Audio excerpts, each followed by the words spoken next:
का एक्शन देखने मिला। इसमें एक स्टॉक है, इंटरेस्टिंग है, इरडा का स्टॉक। कल देखिए इस कंपनी की बोर्ड की बैठक थी जहाँ पे इन्होंने FY26 के लिए करीब 30,000 करोड़ रुपए के ऊपर के बोरोइंग को अप्रूवल दिया। उसके बाद स्टॉक में मुनाफा वसूली देखने मिल रही है। पिछले कुछ दिनों में अगर आप देखते तो स्टॉक में लगातार तेजी देखने मिली थी, अब यहाँ पे मुनाफा वसूली देखने मिल रही है। लेकिन इससे भी इंटरेस्टिंग ट्रेंड जो है इस कंपनी के स्टॉक प्राइस में है। अब जैसे कि आप देख रहे हैं करंट मार्केट प्राइस 163.7 पे है। 27 मार्च के जो फ्यूचर्स है 163.33 पे ट्रेड कर रहे हैं। अप्रैल के फ्यूचर्स 150 पे है और मई के फ्यूचर जो है वो 142 पे है। अक्सर हम देखते हैं कि इस तरह का ट्रेंड नहीं होता, ट्रेंड उल्टा होता है। जितने फ्यूचर्स आगे के महीने के होते हैं उतने स्टॉक प्राइस ज़्यादा होता है, लेकिन यहाँ पे कम है। कुणाल जी, आपने स्टॉक प्राइस के मूवमेंट में कुछ देखा है? अजीब लग रहा है आपको? ये जो फ्यूचर्स है वो ज़्यादा ही डिस्काउंट पे है, क्या हो रहा है इसमें सर?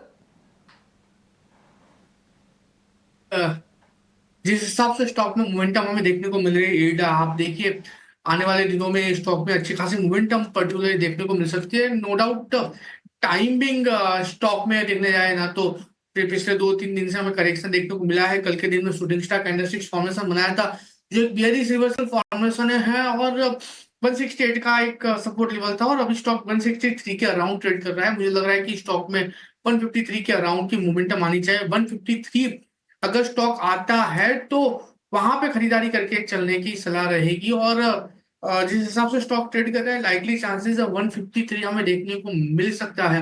एंड 153 जैसे आता है खरीदारी करके चले, 145 का एसएल मेंटेन करके चलेंगे। टारगेट की बात अगेन ऊपरी लेवल पे 170 और 170 अगर ब्रेक होता है तो 175 तक के भी लेवल ये स्टॉक आपको दिखा सकता है। तो व्यू फिलहाल टोटली पॉजिटिव साइड का ही बन रहा है। बस बाय करेक्शन पे करेंगे तो ही अच्छा रहेगा।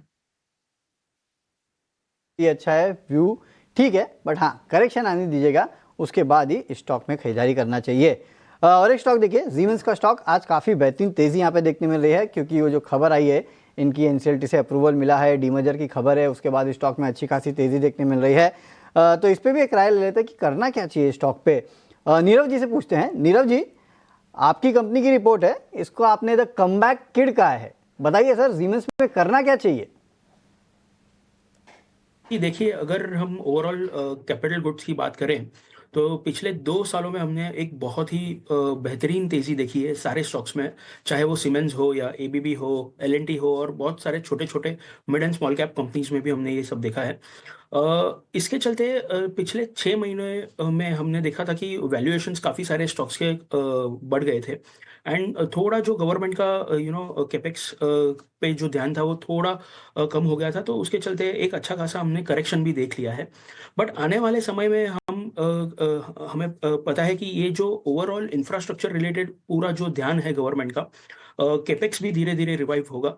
तो उसके चलते ये सारे स्टॉक्स फिर से एक बार लाइमलाइट में आएंगे एंड जो अर्निंग्स होगी आगे चल के वो भी धीरे धीरे सुधरेंगी, मार्जिन भी सुधरेंगे। तो काफ़ी बेहतरीन होगा ये सारे स्टॉक्स को हम अगर 2 से 3 ट्रांच में जमा करें एक अच्छा करेक्शन के बाद, तो एक अच्छा ग्रोथ प्रोस्पेक्ट हमें देखने मिल सकता है आने वाले सालों में।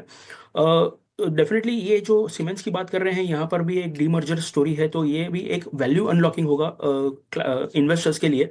तो हमारा राय यही है कि धीरे धीरे करके इसे 2 से 3 ट्रांच में जमा करिए। इन केस अगर मार्केट थोड़ा बहुत करेक्ट होता है तो एक बहुत ही बेहतरीन अपॉर्चुनिटी होगा री एंटर करने के लिए इस पर्टिकुलर शेयर में।